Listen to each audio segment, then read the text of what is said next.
গর্ভধারণের জন্য যেমন মিলনের ডেট জানা উচিত, তেমনই জেনে রাখা উচিত কোন দিন মিলন করলে বাচ্চা হবে না।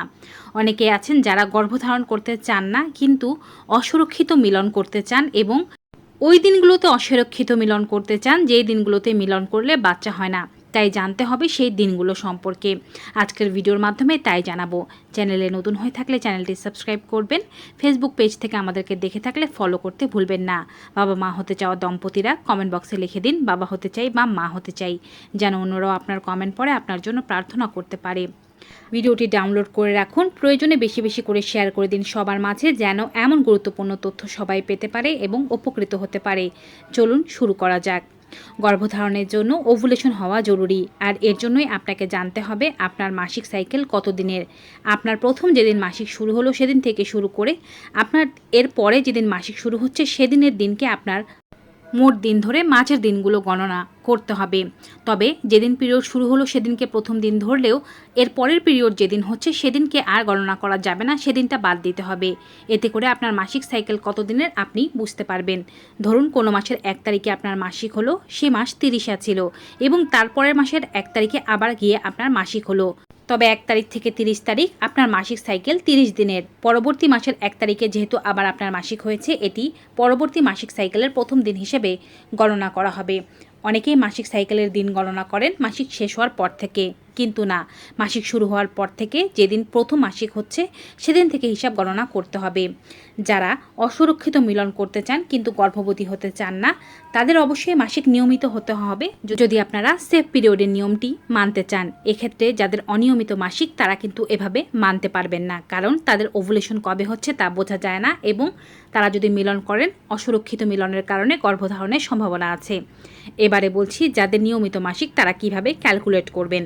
আপনার মাসিক সাইকেল যদি 28 থেকে 30 দিনের মধ্যে হয়ে থাকে, তবে আপনার মাসিক যেদিন থেকে শুরু হচ্ছে সেদিন থেকে 10তম দিন পর্যন্ত আপনি চাইলে কোনো প্রকারের প্রোটেকশন ব্যবহার না করেই অসুরক্ষিত মিলন করতে পারেন।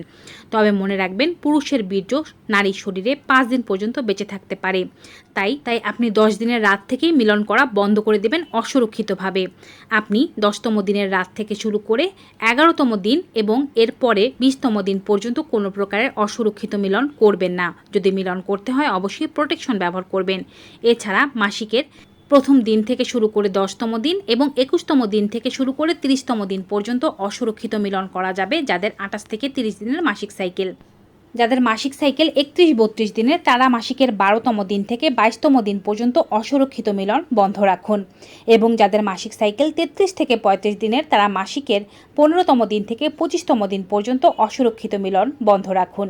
তবে মনে রাখবেন কিছু কথা, নারী শরীরের বিভিন্ন সময় বিভিন্ন কারণে, যেমন কোনো স্ট্রেস, কোনো অ্যান্টিবায়োটিক গ্রহণ কিংবা শারীরিক পরিবর্তনের কারণে ওভুলেশনের ডেট সামনে বা পেছনে চলে আসতে পারে।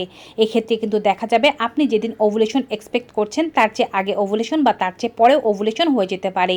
যদিও সেটি খুব রেয়ার কেস, খুবই কম সংখ্যক নারীদের মধ্যে এমনটা হতে পারে। তাই যদি এমন হয় সেক্ষেত্রে কিন্তু অসুরক্ষিত মিলন এই নিয়মে করলেও আপনার গর্ভধারণ হয়ে যেতে পারে। তাই অসুরক্ষিত মিলন না করে যদি আপনি গর্ভধারণ করতে না চান, সেক্ষেত্রে কোনো সেফ জিনিস বা কন্ডোম ব্যবহার করাই ভালো হবে, যেন অনাকাঙ্ক্ষিত কোনো গর্ভধারণ না হয়। আর যারা গর্ভধারণ করতে চাচ্ছেন তারা মাসিকের এই দিনগুলোতে মিলন করবেন যেন দ্রুত গর্ভধারণ হয়। আরও একটি নিয়ম বা পদ্ধতি আছে, সেটিও ফলো করে দেখতে পারেন। সেটি হচ্ছে আপনার মাসিক সাইকেল যত দিনের তার থেকে 14 বিয়োগ দিয়ে দিন। 14 বিয়োগ দিলে যে দিনটি পেলেন সেদিন থেকে আগের 5 দিন বা সেই দিনের সামনের 5 দিন এবং পরের 2 দিন পর্যন্ত কোনো অসুরক্ষিত মিলন করবেন না। এতেও গর্ভধারণের সম্ভাবনা কমে যাবে। ধরুন আপনার মাসিক সাইকেল 30 দিনের, 30 থেকে বিয়োগ দিয়ে দিলেন 14, আপনি পেলেন 16তম দিন। এক্ষেত্রে আপনি 16তম দিন থেকে সামনে গেলে পাবেন 11তম দিন। 11তম দিন থেকে মিলন করা বন্ধ করে দেবেন অসুরক্ষিতভাবে। যেহেতু 16তম দিনে ওভুলেশন হবে, তাই 18 ও 19তম দিন পর্যন্ত আপনি অসুরক্ষিত মিলন করবেন না। এক্ষেত্রেও গর্ভধারণের সম্ভাবনা কমে যাবে।